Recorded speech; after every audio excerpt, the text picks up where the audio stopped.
It's time now for WTAE-TV's Kids Quiz. Today's teams are from Purchase Line South of Indiana County and Marzoff Elementary of the Shaler Area School District. Here's the moderator for Kids Quiz, Nanette Chapman.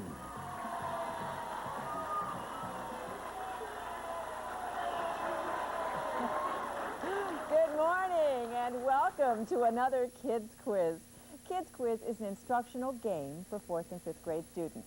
Both grades are represented among our contestants each week, and our questions are based mainly on what the children are learning in the Pittsburgh public school system and some of the suburban schools as well. Questions for today's game were compiled by our judge, Francis Remington.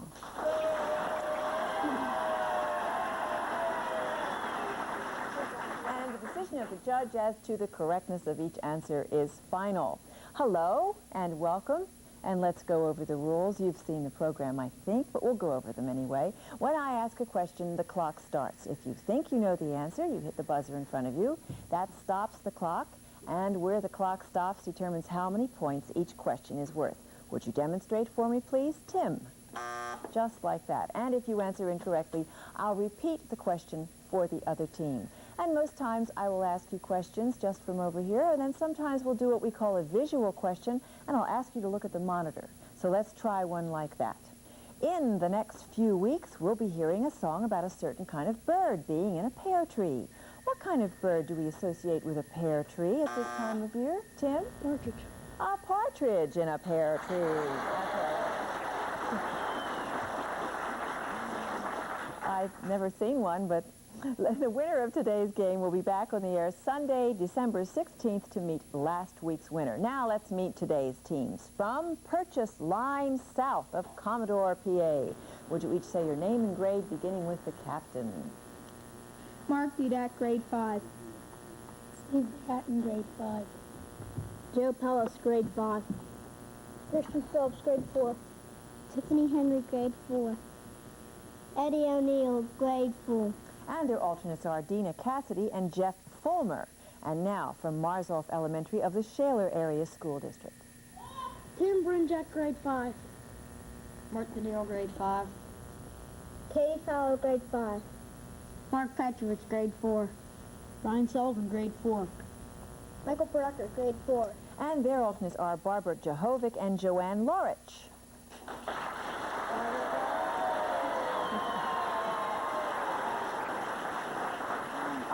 Okay, are you ready for your first question?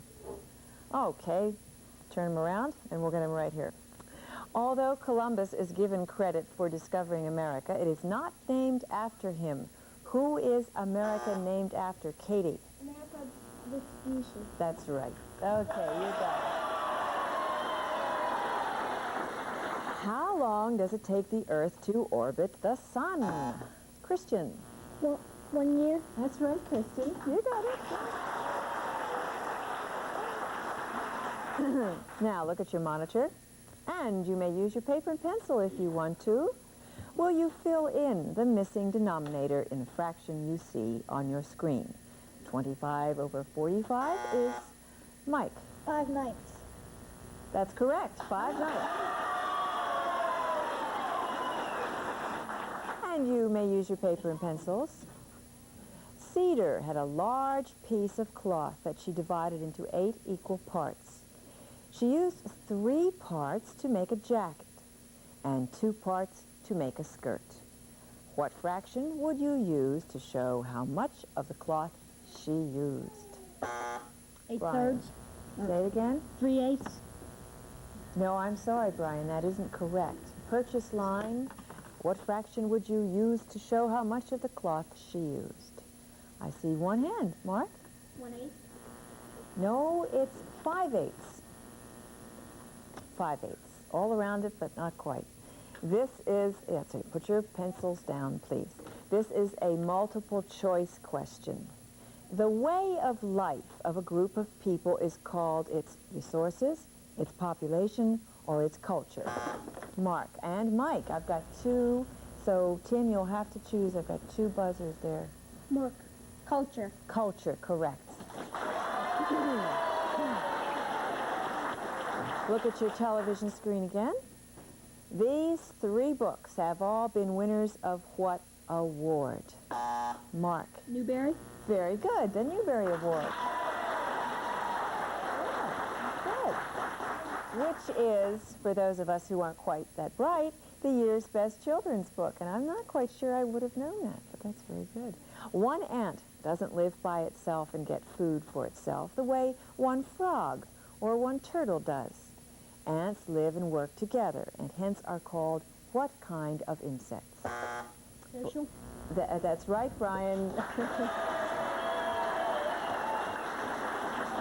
right. What is the name of the space machines that send weather messages? And Tim? Satellite, that's right. Now look at your TV screen again. Over there on the monitor, immediately below this line of music, you'll see the letter F. What does it mean? Katie? Loudness. Loudness, okay, with force, forte, fortissimo. Gee, they're all excited, aren't they? 12 meters equals how many centimeters? Mike? 1,200. That's right, exactly. As you know, about 3/4 of the Earth's surface is covered with water. The largest of the water bodies are called oceans. Can you name the 4 oceans? Tim? Pacific, Atlantic, Arctic, and Indian. That's right. You got it. Okay, look at the monitor. We'll look at a short film, and when it's over, I'll ask you a question about what we've learned. Over 50 years ago, work was started to improve the Ohio River. No, I'm sorry, we've got the wrong film. Okay, we'll go back to that another time. That happens sometimes, so we'll just go over that and go back to the next time. That's called the wonders of modern television. Okay, next question. Frogs and salamanders are amphibians. Can you tell me what is meant by the term amphibian? Katie? Water and land creatures. Okay, they live part of the time in the water and part in the land. In the early days of river travel on the Ohio and Mississippi rivers, boats often would be broken up in New Orleans and sold for lumber because it was too much work to pull the boats back up the river again. But in the 1800s, an invention came along which changed that one-way use of the rivers. What was the invention? Mark? Tugboat. Tugboat. Oh, no, I'm sorry. No, I'm afraid that won't do. Mark, either you or one of your teammates? I'll answer. The steamboat. Steamboat. Yeah. Now we've got another visual question, okay? And we'll see what turns up this time. This is a picture of a rattlesnake. There are many different kinds of rattlers in the country, and all of them are poisonous. Can you tell me exactly what part of this snake injects the deadly poison? Christian? Fangs. Say it again? Fangs. Okay, fangs. That's what I thought.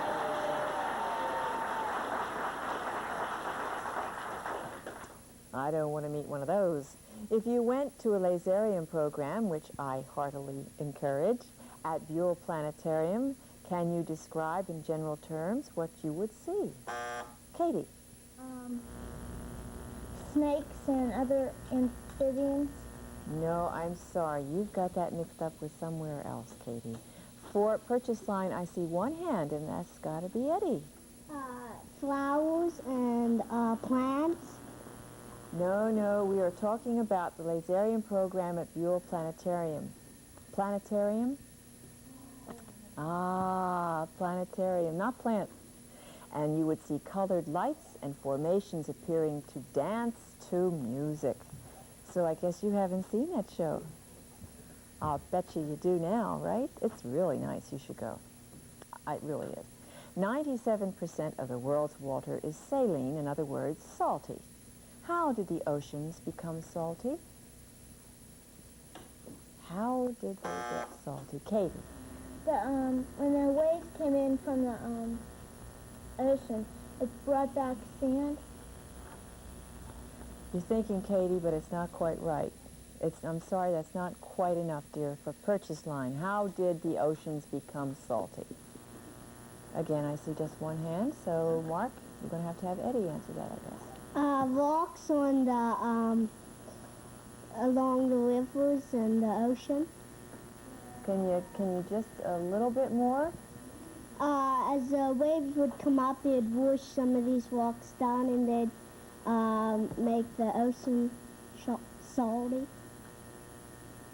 As the waves would come up on the rocks, it would make the ocean salty. Not, oh, it's so close. And you're thinking, but I'm afraid it's not quite right. Rivers and streams, not the waves, pick up bits of minerals like salt and other minerals, and as they flow over the soil, they deposit and are dissolved into the ocean.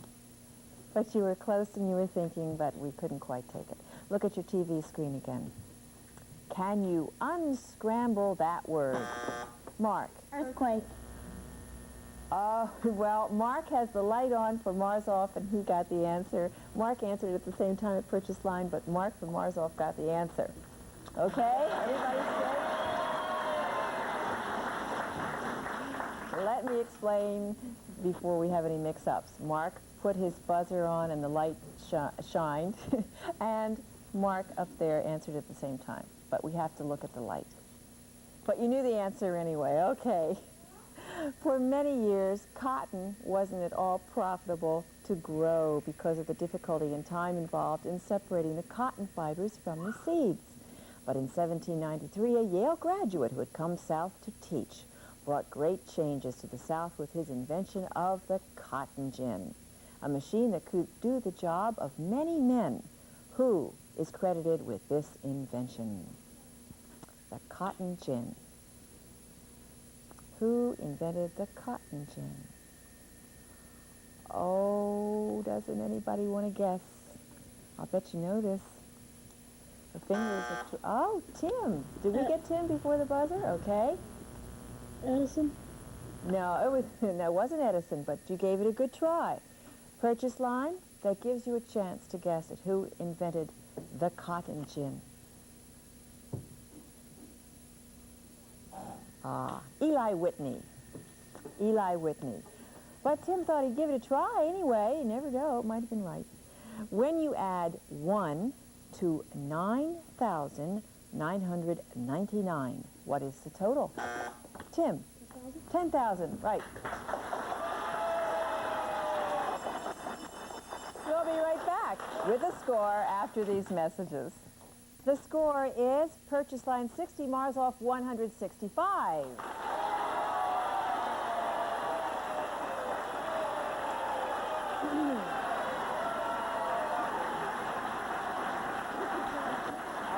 Okay, now we're going to look at a short film, by golly, and when it's over, I'll ask you a question about what you've learned on this one. Here we go. Over 50 years ago, work was started to improve the Ohio River for year-round navigation.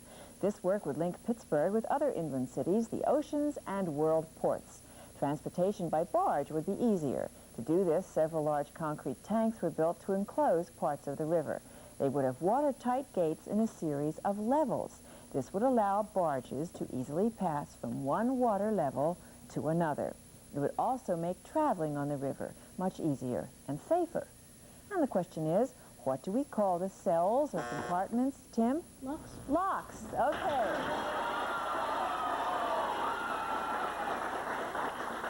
And now I've got a music question, and I want you to listen to it. And I want you to listen to the sound effects and tell me what the person is doing to create the sound that you hear. Not music, it's sound. What is the sound? Mark. Typing, yes. That's right. It wasn't music, but I corrected it. I beg your pardon, it was sound effects. Many different groups of Native Americans lived in California many hundreds of years ago. Later on, many Spanish people settled there, but the population of California remained small until 1848. What happened then to cause thousands of people? Tim? The gold rush. Gold. They discovered gold. Right. And there's still a lot more out there. Did you know that there's still a lot more out there? You're going to start flocking out there again, by golly. Look at your TV screen again. This variety of bird is found only in the Americas. They are so small that 4 babies could fit into a teaspoon. They are among the few birds that can fly backwards and forwards. And Katie? Hummingbird. Hummingbirds. And I don't know why, but every summer one gets caught in my garage, and I don't understand. There's nothing in there but old, oily, dirty things. Oh, well. Can you name the green pigment found in plants? Mark? Chlorophyll. Chlorophyll.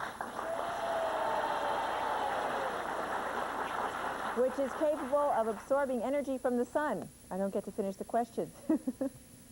A galaxy is a group. Oh, no. I'm sorry. I paused. Don't you think I should give him a chance to start that over again? I paused too long. We'll start again. A galaxy is a group of millions of stars revolving around a center. Orbit is the curved path of a heavenly body around another body. Now, what is the name given to bodies that revolve around another body? Mark? Planet. He said planets. No, I'm sorry. Now, Marzoff, you do get another chance. Tim, you or one of your teammates? Mark. Satellite. Satellite. When I paused, I meant to say, give me time to finish the question. Look at the television screen again. What is the multiplication equation for this mark? 6 times 5. That's right. 6 times 5 equals 30. Wow. Does sound travel better through water or air, or is there no difference? Mark. Tim. I'm sorry. Say. It travels better through air. No, I'm sorry, Tim. That's not correct. Purchase line. Well, every hand is up, so Mark, either you or one of your teammates. I'll answer it. There is a difference. There's really no... What I meant to say is there is no difference because it will travel through solids like it will travel through air and water. I'm sorry. That's not correct. There is a difference. It travels better through water. It travels better through water. Let's forget that question and do another one, okay? What do these words have in common? These are the words. And let me read them all, okay? Coal, petroleum, oil, gasoline, and Tim? They're all fuel or energy. Okay, all fuels or energy. Now, we have another film, and when that's over, I'll ask you a question about this one.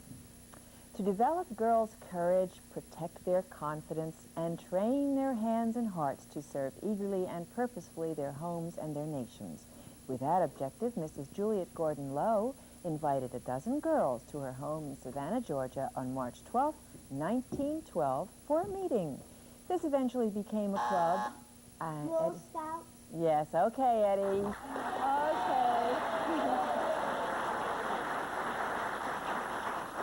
Those are the Girl Scouts.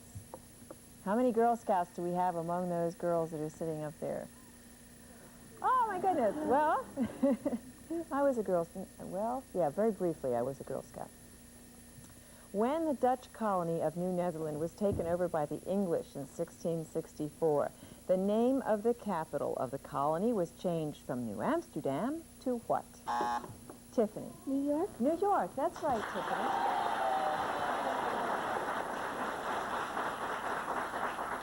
A map that shows the different heights of the surface. Eddie. Physical. Okay, you said a physical map. It shows the different heights of the surface of the Earth by shading, colors, or solid materials, and it's a relief map, a physical map, or a topographical map. What is the name of the type of song in which singers begin one after another and sing the same melody and words? And that's Eddie. Duet. No, I'm sorry, that's not correct, Eddie. From Marzoff. The singers begin one after another and sing the same melody and words. Tim and Katie, Katie.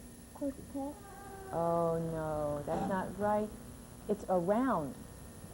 Was anybody going to say around? Around. Oh, Steve, but you didn't hit your buzzer in time. Steve knew.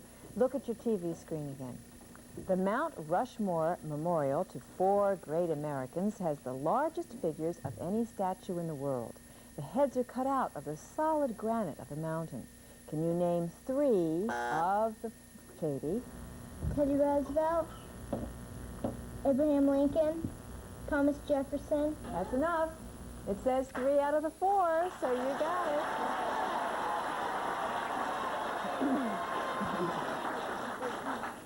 Technically speaking, does that get scary when I say that? Don't get scared. Technically speaking, why is it wise to keep foods like milk, butter, eggs, and meat, Eddie? Food poisoning. Food poisoning, she said. All right, that's acceptable. I was going to say in a cold place, and the answer was to keep them from spoiling. What 3 oceans border North America? Christian. Pacific, Atlantic, and Arctic. Okay, that's good. Look at your monitor again. In the sentence on the screen that you'll see, will you use the word we or us to fill in the blank? Steve. Us. Say it again. Us. Us, that's correct.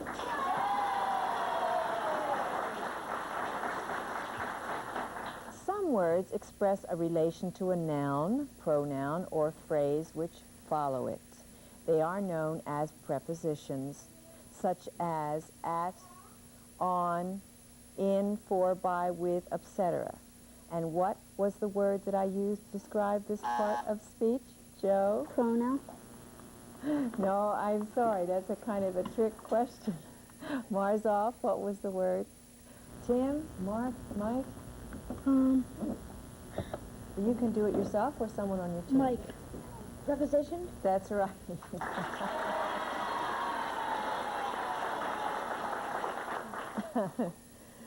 Yes. What do these words have in common? Stamen, sepal, pistil, mark. Parts of a flower. All parts of a flower. A thermometer measures degrees of heat. A barometer measures atmospheric pressure. What does an altimeter measure? Eddie. How fast the wind is going? Oh, no. No, I'm sorry, Eddie, that's not right. Marzoff, what does an altimeter measure? Mike. Heights. She said heights. She says that's acceptable, yes. Altitude would have been a good word, but height was acceptable. A straight line going from one side of a circle to the other and passing through the center is the dot. Oh, Katie, what was I going to say? Radius. You said radius. That's not correct. And for purchase line, please let me finish the question. A straight line going from one side of a circle to the other and passing through the center is the diameter. What is the term given to the distance around a circle? Mark, you may do it. I'll answer. It's circumference. Circumference. That's why it's better to let me finish. Now, please use your papers and pencils and listen very carefully to what the question is asking. The students need 60 paper cups for planting seeds. The cups are sold in packages of 24. How many packages should they buy? Mark. 3. 3, that's right, Mark. And with that math question, we'll be back with the score after these messages. The score is purchase line 195, Marzoff 330.